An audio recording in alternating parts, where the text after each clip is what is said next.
esta duda de nuestro amigo de Catepec. ¿Cuáles serían las situaciones en las que se anularía tu voto? Se anula el voto cuando tacho dos o más cuadros de candidatos diferentes. Si se vota por el candidato de una coalición A y se tacha también el candidato de la coalición B, entonces se va a tomar como nulo. En caso de que haya tachado toda la boleta, por ejemplo, también se tomaría como un voto nulo. Entonces, justo por eso era tan importante lo que señalábamos de en qué sentido o cómo tienes que marcar los cuadros por los que estás votando. Ojo, bien importante, y regresando a lo que me preguntabas hace rato, no se anula si tacho partidos de la misma coalición. Eso es totalmente permitido por la ley. Si la candidata es la misma y tacho varios partidos de la misma coalición, eso no me anula el voto. Es imposible y eso lo único que hace es que se contabilicen los votos para efectos de los partidos, dividiéndose el voto.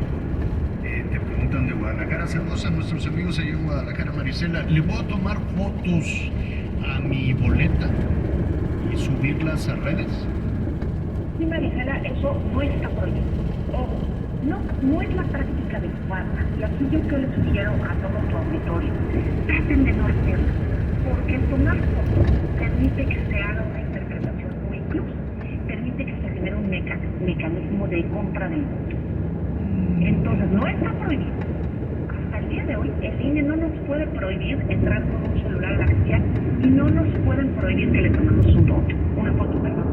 Pero es algo Claro, es la herramienta que se usa para coaccionar, ¿no? Es decir, enséñame la foto y te doy aquí tu dinero. Y te lo dejan. Ese es un gran tema, ¿no? De si se va a permitir o no ingresar con un teléfono celular. Un gran tema. Hasta donde tengo entendido y hasta donde ha resuelto el INE y ha resuelto el Tribunal Electoral, no se puede prohibir, porque, ojo, la ley no lo prohíbe. Pero creo que aquí es una invitación a toda la ciudadanía a que no lo hagamos y a que no generemos prácticas que pueden implicar un delito electoral, porque eso sí es delito electoral. El tomarle la foto a un voto y a cambio recibir una prestación o tener que demostrar en qué sentido voté por una represalia, por miedo a que me puedan quitar un programa social o por miedo a que me generen una consecuencia, eso es delito electoral. Entonces no hagamos alguna actividad que pueda actualizar un delito electoral y no permitamos que alguien nos trate de manipular o chantajear enseñándoles el sentido de nuestro voto. El voto es libre y secreto. ¿Qué pasaría, y vamos en un momentito más contigo, pero qué pasaría, Miguel, pero qué pasaría si algún funcionario de casilla, algún ciudadano, Mariana, ve que ahí afuera de la casilla pues está algún personaje dando dinero a cambio de la foto? Denuncia. Como ciudadanos comprometidos con nuestro país, tenemos instancias para que se pueda formular la denuncia y para que eso se prohíba, limite y se sancione los responsables. Nadie nos puede exigir que le enseñemos el sentido de nuestro voto y mucho menos nadie nos puede dar a cambio algo por votar por un sentido determinado y mucho menos presionar por quitarnos algún programa social o pongamos alguna consecuencia por el sentido de nuestro voto. Y si sabemos de eso, repórtenlo, denúncienlo. ¿A quién? ¿Pero a quién? ¿A la policía? ¿Al funcionario de casilla? ¿A quién? En un primer inicio hay que dar vista a la Fiscalía de la República o a la Fiscalía local. Depende del tipo de elección, competente. Sí, es difícil, pero hagamos y activemos los mecanismos. Ahora, también podemos señalarle a la... O puedes ir con el funcionario de casilla, puedes regresar a tu casilla y decirle, oiga, presidente, mire, ahí hay un fulano en la esquina que está repartiendo dinero, ¿no? Por lo pronto. Efectivamente, pero ellos, ojo, bien importante, es que ellos no tienen posibilidad de hacer nada más que pasar la denuncia. ¿Qué haría el funcionario de casilla en este caso? Avisar a las autoridades correspondientes para que las autoridades correspondientes puedan proceder. Por eso también es bien importante, Javier, tenemos que ayudar a los funcionarios de casilla, porque los funcionarios de casilla son nuestros vecinos y muchas veces tienen que estar verificando el proceso de votación. Entonces sí les podemos avisar a ellos, pero ellos también procederían a denunciar. Entonces ayudémosles a denunciar y damos que realicemos esta actividad. El asunto es que si denuncian, es que en este país presentar una denuncia, Mariana, es difícil, no sabemos cómo.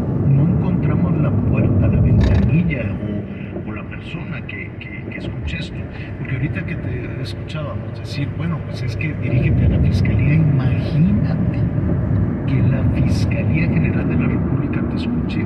¿Cómo?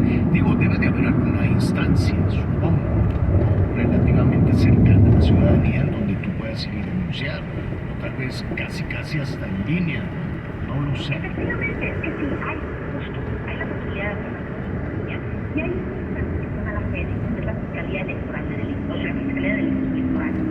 Esa es la instancia especializada y ustedes tienen la obligación de hacer un gran despliegue en todo el territorio nacional para poder abarcar toda la República y atender este tipo de delitos. Ahora, ¿qué también pasa y que es bien importante? Ya no nada más tenemos estas instancias y entiendo lo que tú señalas, porque hay mucha desconfianza por parte de la ciudadanía y muchas veces son procedimientos complejos. Entonces, aún cuando se pueda hacer en línea, probablemente se recomienda. Usemos las redes sociales. Las redes sociales por lo menos es un mecanismo de denuncia. Tratemos de aportar los mayores elementos de redes sociales para que pueda ser retomado por algún ciudadano que tal vez tenga acceso o por la propia autoridad. Pero lo importante es que no nos quedemos callados. Hagamos valer nuestra voz y hagamos valer y seamos ciudadanos responsables vigilantes. Y sobre todo, si no podemos denunciar, no permitamos que eso pase. No caigamos en eso. Nosotros no cometamos ninguna irregularidad que pueda constituir un delito. Tienes toda la razón, Miguel. Adelante. Sí, tenemos muchas dudas con este tema de las urnas electrónicas. Sé que en la Ciudad de México y en Nuevo León, en casillas especiales, habrá urnas. ¿Son seguras? ¿Ya se han utilizado en otros procesos? ¿Es muy complicado? Bueno, muchas preguntas en ese sentido. Mira, efectivamente, Miguel, se han utilizado en otros procesos. Por ejemplo, el año pasado en las elecciones locales en Coahuila y Jalisco. Ahora, ¿qué pasa con estas urnas? Es un programa piloto. Se van a instalar en 71 casillas. Si no me equivoco, son 44 en la Ciudad de México y 27 en el estado de Nuevo León. ¿En qué consiste este programa piloto? En ver cómo funciona y ver cómo la gente las puede abordar. Evidentemente, las personas que van a estar en esas casillas van a ser personas que conocen el funcionamiento completo de estas casillas electrónicas, van a poder brindar la atención a los ciudadanos. Entonces, aquellos ciudadanos que les corresponda asistir a estas casillas no deben de preocuparse. La autoridad pondrá todas las condiciones para que puedan realizar y ejercer su voto de manera libre y secreta. Pero bueno, es un ejercicio muy interesante porque creo que eventualmente tenemos que transitar a los medios electrónicos. Vemos que todo ya está digitalizado, ¿no? Y esta es una forma en la que el Instituto Nacional Electoral puede probar cómo funciona y puede ver si existen las condiciones tecnológicas, humanas, para poder implementar poco a poco en toda la República en las elecciones. Sí, tiene razón y además te podría dar más certeza y poder aplicar modelos donde no sea únicamente un día de jornada electoral, ¿no? Ver lo que ha sucedido incluso en otros países. Mariana, te quisiéramos invitar a continuar con esto porque parecería sencillo, pero siguen generándose algunas dudas, pero vemos que la gente quiere salir, quiere votar y quiere estar seguro de cómo hacerlo. Hay muchísimo interés. Mariana, yo te quiero preguntar una cosa. Hay una discusión, hay una duda, ¿no? A mí me parece una duda razonable que surgió en los últimos días a partir de las dificultades o de, como dicen, que la energía eléctrica, que el sistema de abastecimiento de energía eléctrica pues estaba muy presionado, estaba en alerta, luego en emergencia y luego los apagones. No fueron apagones intermitentes, planeados, escalonados para poder aligerar, ¿no?, la presión sobre el muy deficiente sistema de energía eléctrica que tenemos en México. Y la duda que de inmediato surgió: ¿y qué pasa si se va la luz el 2 de junio? ¿No? ¿Qué pasa si efectivamente estábamos en mayo cuando esto empezó? Pues las temperaturas todavía esta misma semana viene una tercera ola de calor y no sabemos cómo van a estar las temperaturas, si va a llover o no, en fin, todo pronostica que si en nuestro país ya vamos a ver muy altas temperaturas. ¿Qué pasa si se va la luz el día de la elección? Y es mañana, ya, lo he decidido.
se tienen.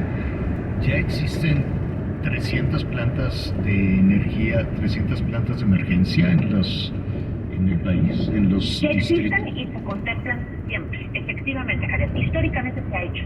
No es la primera vez. Evidentemente no teníamos el escenario de la deficiencia energética que se tiene el día de hoy, pero siempre ha sido una de las herramientas que contempla el Instituto Nacional Electoral para el proceso de elección.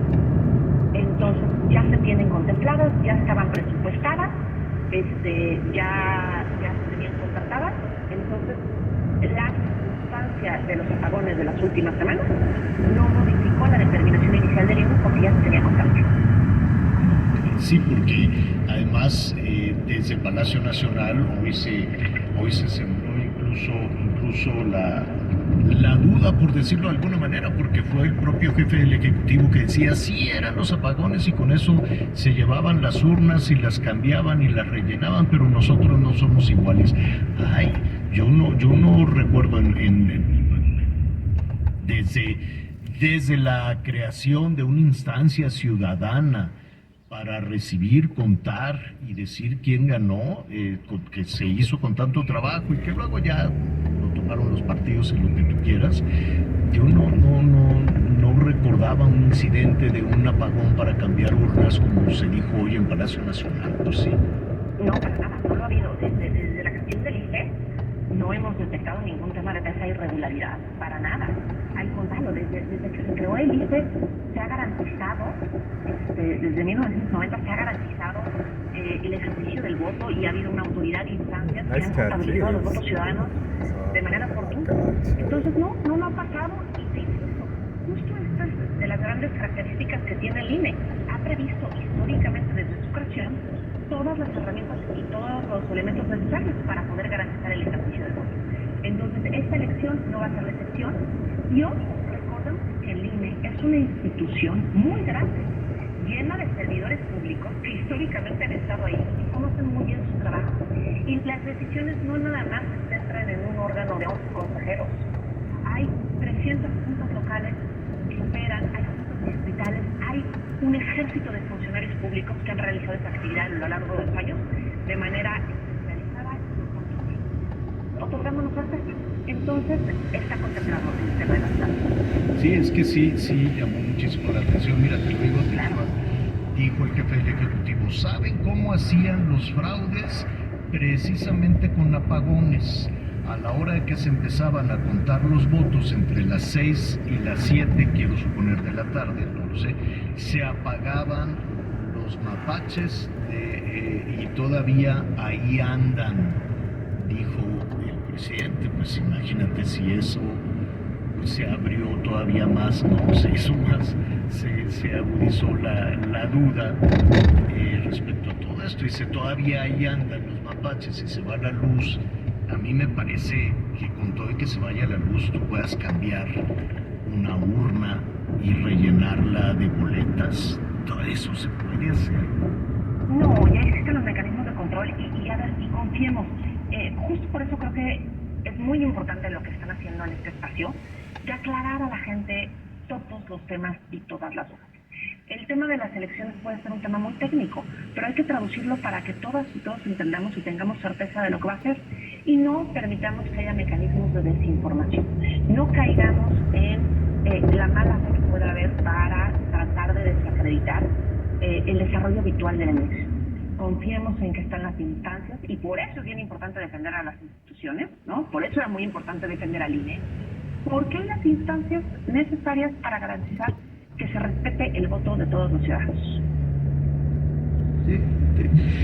Pues mira, muchísimas dudas, es un tema que nos importa, que nos interesa, así es que te vamos a seguir dando lata para que nos ayudes precisamente a aclarar una y otra vez, ¿no? Las veces que sea necesario, cómo votar, las garantías y sobre todo lo más importante, ya lo señalabas, conocemos a la gente que va a estar en las casillas, no son personas, tal vez no es que seas el compadre, el amigo de los funcionarios, pero son vecinos, son ciudadanos que viven relativamente cerca del espacio en el que tú estás, ¿no?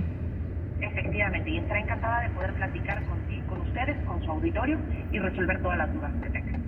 Bueno, pues te agradezco muchísimo, como siempre.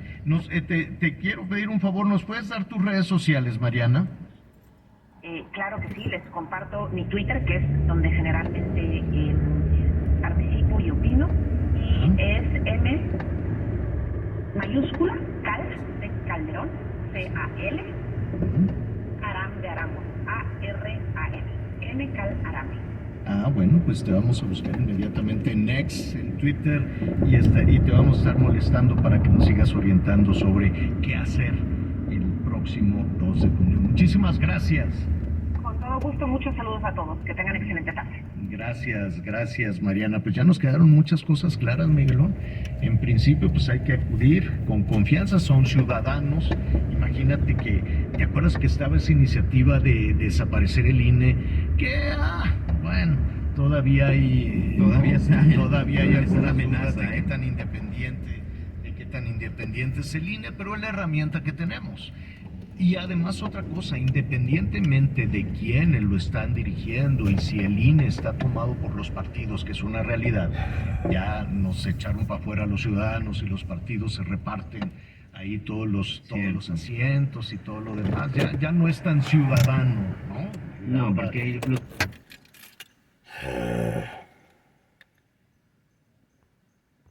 See, I'm not law enforcement. I hate this fucking dump. I'm not law enforcement. They don't fucking care. They told me to my face over before, so we don't care. Fuck you then. You know? Yeah, that's why I don't trust the police. Yeah, they don't care.